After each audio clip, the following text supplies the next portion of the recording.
Yes, it's a lot of wonderful ingredients sitting around the kitchen. Agreed. But at the end of the day, they just threw them in the food processor. Hi, I'm Luke. And I'm Becca, and we're talking about movies like we know stuff. Hey everyone, so we just saw Elio, which is the latest Pixar film that is out in theaters right now, and it is the first non-sequel original idea Pixar film in a long while. Too long. And so we're going to start off by doing this as a spoiler-free review, and then we'll take a pause and let you know, and then we'll switch into spoilers for this. So we'll make sure we give a heads up on that. So let's kick off our spoiler-free thoughts. Becca? Me? Yeah. Okay, so spoiler-free thoughts are, I walked into this saying, this is probably not going to be much better than most of the Pixar movies that have been released on Disney+. I don't know that I necessarily feel different, but it was better than I expected. Yeah, I agree. I definitely had middle expectations for this movie, and I think it surpassed them for me. I enjoyed this movie. I thought it was really good. Yeah, the visuals were really impressive. They were very whimsical. They had all sorts of rainbow colors and really fancy inventive shapes. Universe. Yeah, very inventive universe. So a quick summary, spoiler-free summary on the movie is that Elio is a little boy who has lost both of his parents, and he is obsessed with getting contact with aliens and going and being with them because he feels so alone. It's a little Lilo. Lilo and Stitch is on the brain this summer, but a little like Lilo, where he's like the weird kid who doesn't fit in, and clearly he wants to make contact with the aliens because he feels like he doesn't fit in on Earth. Exactly. He's looking just for a place to belong. Yeah, exactly. And so he's obsessed with, the Voyager and... Which the Voyager is? The Voyager is a probe we sent out into space. Oh my gosh, it has to be decades ago, and it basically... I didn't realize that was based on a real probe. Oh yeah, I thought it was like Pixar created. Yeah, no, that's a real spacecraft. Yeah. Okay. And this spacecraft has been floating through space. It's past Pluto a long time ago, actually, but it has some messages from Earth on it, like that golden disc, I think is a real thing, and it has that same message that was playing. I know in that the audio movie. clip was real because they mentioned in the credits that it was like from the archives from the Department of Defense. Yes, so, yeah, exactly. Yeah, cool. so that's playing on the Voyager space probe in hopes of making contact with someone or something out there. Yeah. So that part's real.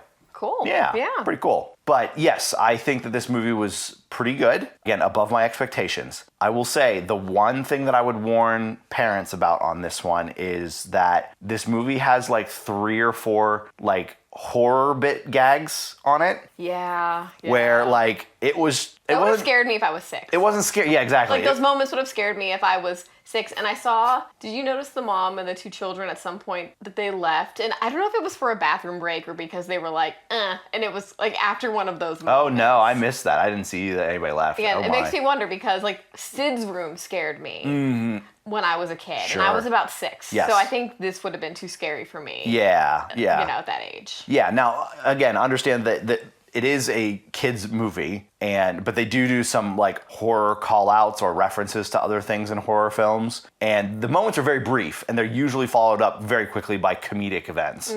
So, but I can understand how a kid would get briefly scared by a couple of things that happened in this movie. So, parents be warned with small children. Yeah, I agree. I agree for that. Overall, I thought the story was a little convoluted, a little hard to follow. I mean, it had a general arc to it, but there wasn't enough detail, I think, to make it a really cohesive story. Yeah, what I keep going back to, and again, my spoiler-free warning to lovers of Pixar, is that I feel like Pixar is suffering in like their storyboard department. Where I feel like the stories used to be like much tighter, and there's a lot of, backstory about different Pixar movies that they had to like switch the structure of the story to have it make more sense or be more impactful. And like my favorite example of that is for Finding Nemo. It originally didn't start out with, you seeing like Marlin losing his wife and most of his children. Right. That wasn't the original opener. Okay. So whenever they tested, I don't know if it was the movie or maybe just the storyboard on, a test audience, the audience didn't like Marlin. They didn't understand where he was coming from. So they restructured the story to show like why he was such an anal retentive parent. Oh wow. So why he was a helicopter parent. So he was like immediately sympathetic because it didn't work interesting. waiting to reveal it later in the story. Yeah, okay. And I feel like the story beats here, in general, like this movie had like heartbeats of Pixar, but lacked the bones that the story needed. Sure. And the focus of what I thought the movie was going to be about, it felt like it kept changing. Yeah, sure. I would agree with that. And I would go, that's details will be for later in the video. But what I keep going back to is I feel like the bones weren't there. The idea was there, but the bones weren't there. The story structure was a bit of like an amorphous blob. Right, exactly. Yeah, I would agree with that. And that's where it suffers the most. Agreed. So this is a good Pixar film, but this is not, at least in my opinion, what I expect out of Pixar on their golden years basis, Like when they're at their best, they put out great storytellers. Yes. And quick side rant, they're master storytellers at kind of tricking you for what the moral of the story is going to be. Yeah. And like I think of like Monsters Inc. And Monsters Inc. like what it's really about is parenthood. Yeah, right. It's about like Sully learning to become a parent. Sure. It's not just about this fantastical world and his like career endeavors and the villain. Like it's about becoming. I mean, it partially is, but that's not the overall story. But like the message is about is about becoming a parent. And, Toy Story isn't just like, the whimsical kind of like funny, like buddy comedy. It's about us grappling with our own fear of obsolescence. Yes. Okay. Yes. And Elio for me didn't do that. It didn't hit that, whoa. That was the heartbeat of the movie was different than what I expected. Yeah. It was like a catch-22 in the best way, and the best Pixar films do that. Yeah. So it's good, but it is not one of those. Agreed. Yeah, the major emotional beat in this movie did not hit me like most Pixar major emotional beats hit. Like I tear up at some of the best Pixar emotional beats, and this one did not have me that way. Yeah. There was one moment that did, but it was not the one that I think they intended it to be. Yeah. Yeah. So yeah. Yeah. At least in my opinion, but I don't know. We could talk about that a little bit later. I say to conclude my thought on spoiler-free reactions is that I think we both have a soft spot for Disney movies that weren't advertised well, unfairly so. Sure. Yep. That's true. We love Onward. We loved it so much. That was such a victim of the beginning of, the 2020 travesties. Yes. And we both love Treasure Planet, which is another very poorly advertised movie. Underrated. Yep. So the fact that this wasn't advertised well, I do think is a shame. I do think there's something good here. There was something worth seeing. Yeah, right. But I do feel like they rushed in the story department. I mean, the music was beautiful and the animation was beautiful. And all of the talent and technical skill was there. Yes. But they rushed in structure. And I don't know if like Up and Ups at, Walt Disney Animation or, Pixar, looked at it and said, this isn't worth the cable marketing. But, it's a shame. Yeah. It's a shame. There is lost potential. Yeah. It is good, but there is lost potential. And there will be lots of people who don't see this because it didn't premiere for free on Disney Plus first. Right. And because it got very little screen time. Yeah. At least in the States. Yeah, agreed. Yeah. So I think the only last thing I want to say before we give our recommendation or not recommendation on this movie is I saw a title and I didn't click on it on YouTube because it would have been spoilers for this movie for me, but they talked about what they call bean mouth, which is basically this new style that's kind of emerging, at least in Pixar, and I think it's emerging in a couple of other animation studios as well, where the characters have these like big blocky and or rounded teeth, and then their mouth is like, again, I think the reason that they're titling it this is their mouth is basically bean shaped the whole time. Right, it's like a slightly curved circle, not circle, but like a slightly curved oval thing. Yeah, basically. I would say that this movie is very much in that camp. I didn't bother me that much, honestly. I do want to speak to that. Okay, go Not ahead. that video, because I also saw it and didn't click on it because I wanted to go in as spoiler-free as possible. But even though I do feel like the universe in space was designed, it was super creative, was designed really well. But as far as the human characters, I'm wondering, like, why doesn't... It feels like Pixar isn't making an effort to animate humans in a unique way anymore. Yes. Because, like, the characters in The Incredibles don't look like the characters in Ratatouille. Or the characters in Up. Or the characters in Toy Story. Like, there used to be, like, distinct... Yeah. And now they all look like they're from Luca and turning red. Which is the part of the bean mouth thing. Exactly. Yeah, for sure. And even, like, Soul, that they still were holding on to unique characters. Yeah, designs. But right. now everything has this, what to me feels like the Disney Plus Pixar Yes. look. Yes. And I'm wondering, I just want to know why. I don't hate it, Yeah. but it looks lazy. Mm-hmm. It's Yeah. lazy to keep using this Same kind style. of, Fisher Price little people style design. Mm-hmm. Yeah, I would agree with that. Yeah. And some of the dialogue as well use some like Gen Alpha language, and I was Like like, what? Whatever. I'm too old. I don't know what that is. Yeah, I would have to remember the specific example. I can't remember the specific examples, but I noticed there was some Gen Alpha language in there, which again, it was humorous to me. Again, it's for kids, probably of that age. So cool, whatever. Yeah. Maybe that just speaks to us. Yeah, well, it definitely does. Yeah. The kids are using the weird words again. We're just aging out of the target. Oh, for sure, for sure. So my thoughts on this movie are definitely thumbs up from me. Go see it. If you have kids, again, my only warning is that there are a couple, 3 or 4 horror beats that happen in this movie, and so just be prepared for a flash of horror followed quickly by some comedic resolution to those horror beats. So, what about you? Yeah, I also would recommend people see it, but it's not tragic if you wait for Disney Plus necessarily. Sure, But can I agree with do that. think it's worth watching. Yeah, I would agree. I think it's worth giving it a go. I enjoyed it more than most of the recent Pixar movies, except for Inside Out 2. Well, of course, yeah, they're gonna home run Inside Out 2 at least for the next one movie. So Yeah, probably Inside Out 3, they'll probably home run it, and then at 4, it'll probably get really boring. Well, yeah, they definitely, Inside Out 2 was a home run, and everything else was like fine or boring, Mm-hmm. and this was good. Right? Yeah, agreed. So, whether you wait for Disney Plus or you go into the theaters, it is worth your time. Agreed. At least once. Agreed. And with that, we'll close out our spoiler-free thoughts. So if you have yet to see it, Click off now. click off now. All right, if you're still with us, we are now moving into spoiler territory. We're going to mix it up a little bit this time. We're going to do just positives and negatives. We're not going to follow our typical character, story, music, VFX kind of structure that we normally do. So, Becca, kick us off. What did you like about it? Much funnier than I thought it would be. Yeah, The script was actually pretty clever. pretty hilarious. Especially once he got to space. Yes. I was like, that's when it was like a lot of quick, heavy hitters. Yeah, for sure. Yeah, absolutely. I loved the humor in this. You know me, I'm always a sucker for like cute, dumb things, basically. So the computer ooh was hilarious. Loved ooh. Earth. Earth. Earth. Yeah, Earth. Yeah, it's like a whole Ron Gone Wrong moment, basically, Yeah. where he goes, Earth, and they believe that the planet's name is Earth. So I liked ooh, and I also liked Glordon.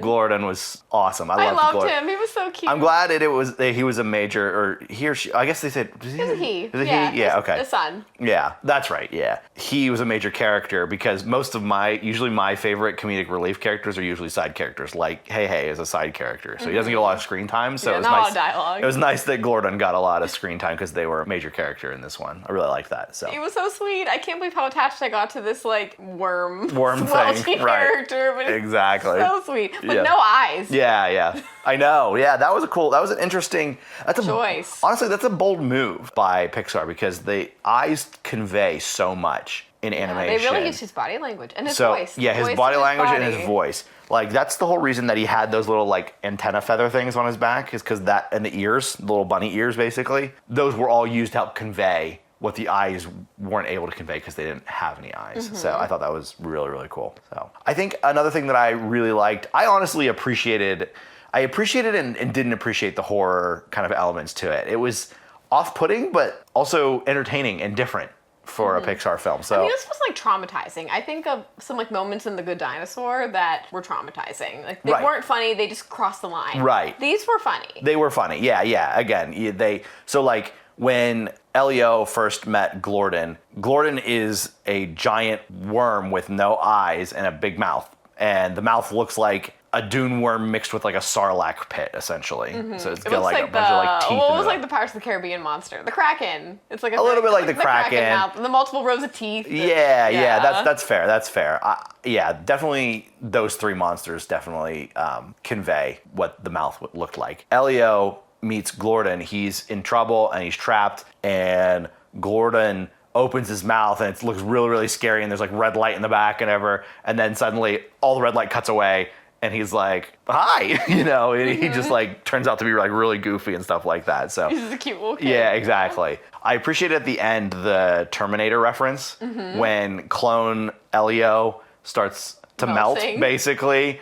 And he just holds like the thumbs up or whatever. That was like a distinct reference to like the Terminator when he's melting in, I think it's lava. And the last thing you see is his hand sticking out of the lava with a thumbs up, basically saying like, "Oh, it's gonna be okay," kind of thing. So that was a cool reference, I thought. So yeah. Those are the parents. Exactly. People at least our age. Yes, exactly. Yeah, there's no kids that are watched Terminator I at this hope point in not. time. So, what else did you like? Again, the humor was a big surprise for me. That's what really caught me off guard. Just because I feel like the humor in a lot of, again, I keep referencing the most recent Pixar, but like Turning Red, Luca, the humor just has not hit for me. It hasn't been there. And that was just such a pleasant surprise. Yeah. I really loved that, like, that alien being that was like, he was like the infinity sign. He's Yes. like, I'm infinite knowledge. Yeah, the Universal User's Manual. Universal User's Manual. Yep. I love the part where he says to Elio, "Oh, do you want to know the answer between whether it's better for like 10 tiny, chimps to fight or one giant gorilla?" And Elio's like, "I don't know." And the manual says, those who fight already have lost. And Yeah, he tries to give like a big wise answer, basically. and Elio, being a kid, he's totally unimpressed, and he's like, "Ugh, the gorilla. The gorilla, The yeah. gorilla would win." yeah, exactly. And things like that are definitely more for like the older audience. He's like asking him like, "Do you want to know the meaning of life?" These big philosophical questions. And I think there were a lot of smart jokes like that hidden in there that were very quick. They were. I think this will be worth a rewatch just to get those. Yeah. And I think those are the jokes that hit for me much more than the humor. I like the physical humor. Much more than the physical humor. Right, The little like quick jabs Yeah, right. did it more for me. Right, that's fair. That's completely fair. So, yeah, that was good. But I'd say lots of like really charming characters. The music. Yes. The music was pretty lovely, and I haven't really felt attached to a Pixar score since Onward, at least a new one. Agreed. And no hooks caught me yet, but I'm going to go back and listen to it, and that says something. Because a lot of my favorite soundtracks didn't have hooks I was humming walking away, but I knew, I'm like, that's special. I'm going to put that on the playlist. Yeah.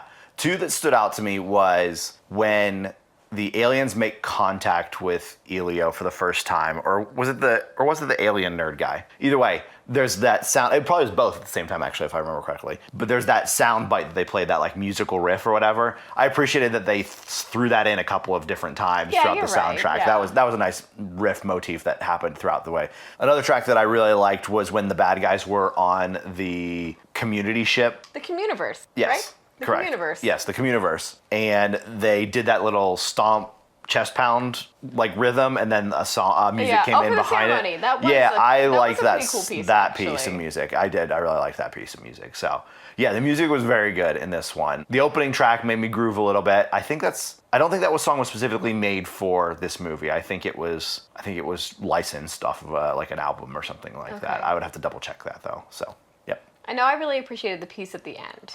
Yeah, that was good. Where Elio goes back to Earth, and various like human characters on Earth can kind of like peek into the Communiverse, and there's this like beautiful moment when both of the worlds are colliding. Yeah. They can like peek into each other, and Yes. this like very ethereal music is playing. That was that moment where I was just sold. I'm like, oh yeah, the music in this was good, and I'm going to listen to it again. Yeah, right. I will say another thing that I liked, and I mentioned it in the spoiler-free version, is that the part that actually made me tear up was when they were trying to escape Earth in the spaceship, trying to save Glordon, and they're trying to like dodge the debris that's in space, debris, basically. yeah. And when they don't think they're going to make it, and they go into the shadow of the Earth or whatever, and then they come out of the shadow of the Earth, and then suddenly you hear like all the different countries around the world, ham radio users basically helping them, guide them across out of the debris field. That was a good That part made me tear up a little bit. I appreciated that part, but that was not the major emotional beat, and I think there was a miss there. So I'll talk about that in the negative section. So we might disagree on this, Okay. because for me, the two emotional beats hit for me, Yeah. and the one that I think was probably their intent was when the evil overlord, Lord Grygon. he steps out of his armor to hold his son. Sure, yeah. Who he thinks, either is like very injured or possibly is like passed. And Right. I thought that was a beautiful touch. That was, yeah. And I was wrestling the whole time with the movie thinking, oh, part of me kind of wished that they had like revealed that these like armored creatures that it was armor. Part of me kind of hoped that they might have like waited to reveal that Yeah. until the end. That and would I have thought, been. and maybe I'm getting ahead to negatives, but that was a little bit of a miss for me. Yeah. But it still hit when the father takes off his armor Right. to hold his like injured son. Right. Right. And like that, I did get a little emotional. Yeah. And the other moment that hit for me is when Elio decides he's not going to stay in space. He's going to go back to Earth with Yeah. his aunt. He's going to give it a go at being a human. Yep.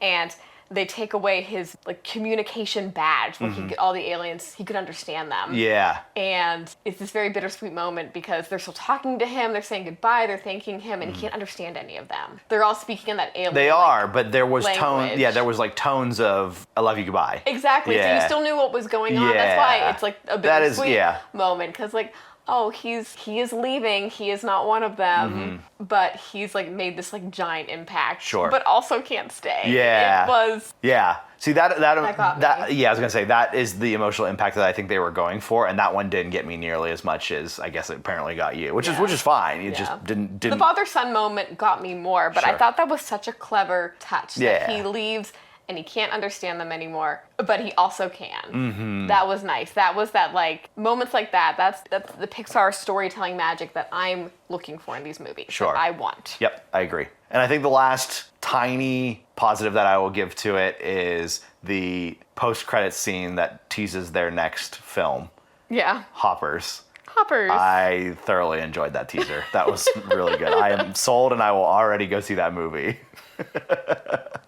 All right, so moving on to negatives. What were some misses for you? The biggest miss for me is something that, you know, I feel like I've already beat to death a little bit in this discussion, is that the story felt like it was all over the place for structure. Yes, correct. And I would have liked maybe a little more build up for Elio's character, that his parents weren't around, or maybe even a reveal for what happened. I thought that was kind of sloppy. Like the biggest problem for me is that the trajectory of the story was sloppy. It's that, oh, Elio doesn't fit in. He's trying to find the aliens. He finds them really quickly. He gets there. He's very quickly sent to the bad guys to negotiate. And now suddenly it's turned into, you know, like a father-son story. Yeah, and the evil Emperor Zurg is very insulted that his parenting tactics have been questioned. He does feel very Zurg-like, doesn't he? He's very insulted. I'm a great parent. And then Elio finds his son, and now it's a buddy comedy. Now they're hanging out. Yeah. And they are, I think, getting drunk in the way home. Oh my like gosh, 12-year-olds would I get forgot drunk. about that part, yeah. They're having like a 12-year-old approved rager on the Communiverse, and they're throwing up Slurpees over the side of the buildings. I forgot about that. That was one of the funny parts that I should have mentioned in the good part, the plus parts. Yes. Those made me laugh. But yeah, continue. And then the buddy comedy turns into the son. Oh, you know, my dad doesn't understand that I don't want to have his job someday. I have different dreams. I have a different disposition. Right. And then Elio's back on Earth, and he thinks that his aunt, who's his guardian, has moved on. And there's like too much. There was a lot of plot points, yeah. There was too There much. were a lot of plot points. And I always think of Nostalgia Critic, and every time he says, how would this fit in a golden book? That when he, criticizes a sloppy Disney story, he says, how would this fit in a golden book? Sure. And I honestly have no clue. That's probably a good comparison for a good movie, yeah. They should be summarized. Yeah. Like there should be an ability to summarize this. And as an audience member, I'm sitting here thinking, this is the point. No this, no that. And I'm being like ping-ponged around. Right. That's what the story is doing. Right. That I felt a little like whiplashy. Sure. That I'm thinking, this Pixar, so they're trying to build me up to care about something. Right. Which was mostly the father-son story, I think. Yeah, But I right. think you could make an argument, no, it was about this because Right. they just skipped around so much. Right, yeah. It could be. And that is my main criticism. Sure. Makes perfect sense. Yeah, that's a great criticism because I agree with you wholeheartedly. I think that the story definitely lacked a little cohesion. So I agree with that 100%. It just feels like they took all the drafts and they said, these are fine. Yeah, right. That instead of some like rewrites or there was just no trimming, they just said, this is all great, and that they were all interesting points, but they just weren't put together in a way that was impactful as it should have been. Yeah, agreed. And that's where I feel let down. Yeah. As a Pixar fan. Agreed. So I'm going to make a counterpoint to my positives, which was that the horror elements were followed quickly by a comedic element. And like the one I talked about where Glordon is scary and then all of a sudden he's like this goofy, hilarious, like puppy dog buddy thing. Some of the other moments were a little less savable, I guess, by the comedic element. Yeah. Like at the end when clone Elio, distracts the guards, basically. He does this thing where he's like in shadow behind a red light, basically. And he's like walking. a scary zombie. He's walking like scarily and wobbly and stuff, and it's a little like really disoriented. And all of a sudden he like fast walks, basically. Like that is like a classic horror movie trope where the monster or whatever walks really, really slowly or not at all, and then all of a sudden they just like faster than you can even comprehend, they run up to the other person and get them. Like, again, that was followed by the comedy of like the Terminator joke, basically. But that one, for me, I'm like, wow, that's like really like disorienting. I could see how that could like scare a little kid. I feel like that's when I saw, again, it was coincidence, but I swear that I saw a mom leave with her Yeah, children. okay. Well, or maybe even take a break. Yeah, Like, right. this is a lot. Right. The other thing that was a little like off-putting and creepy was that the bad guy's armor is like an Iron Maiden device. You know, those like old torture devices with like the spikes on the inside, basically. Right. Like that's what their armor is, you know? And so like I could see something like that playing in like a true sci-fi movie. Like, oh, these bad guys, they're so hardcore that they allow like spikes to be driven into their body so they can like control their armor or something like that. This is a kid's movie. Like that was kind of It was a little heavy. heavy, yeah. Like they could easily, and it was even made more real because clone Glordon actually does get like stabbed by his armor pieces, basically, or his or real Glordon's armor pieces. So like they even show like the case closing around all of them, and it's like, ugh, geez, like this is a kids movie. You kinda don't even icky, doing that. yeah. Yeah, it was weird. It was weird. So a couple of the horror elements were again very brief, often followed by enough comedy that it offsets it, but unnecessary in my opinion. Yeah. So. Yeah. Again, look at all the art for the movie, the posters, the promos. Nothing in this made me think that there were going to be a couple of uncomfortable moments. Yeah, no, nothing at all. So Yeah, agreed. I agree that could be enough to turn off a small child to not want to watch it. For sure. Or, to make an overprotective parent say no. For sure. For sure. The only other thing I would say for a negative is I don't necessarily have another complaint, but even though I only have one, I feel like it's a big one. It is a big one. Yeah, And yeah. that is unfortunate. It is. And I just wish that it had gone through some rewrites.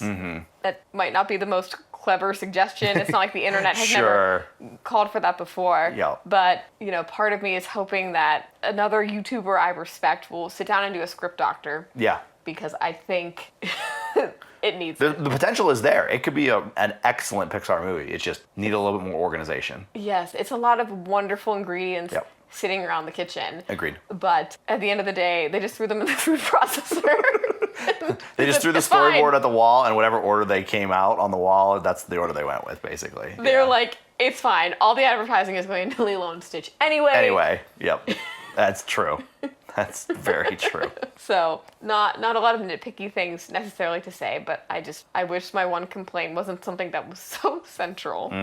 So we've opinionated and hyperbolated and spokenated this whole thing, but it doesn't matter until you apply. You can make words as verbs. Oh, I absolutely You can't can. just create verbs out of nowhere. I just did. But you can't do anything until you apply a number to it. So out of 10, I think this movie ends up as a 7 out of 10. I think that's fair. Yeah. I would also say 7. It should have been an 8. With a little bit of like trimming of fat from the story, a little bit of streamlined. This for the plot, it would have been a solid 8. Yep, agreed. So Yep. Well, thank you guys so much for listening. We really appreciate you. Remember to like, comment, and subscribe. Did you see the movie? If you did, leave us a comment. Let us know what you thought. how do you think it stacks up to other, Pixar greats or your favorite Pixar movie? We'd love to know. Thanks so much for listening, everybody. Have a good night. Bye.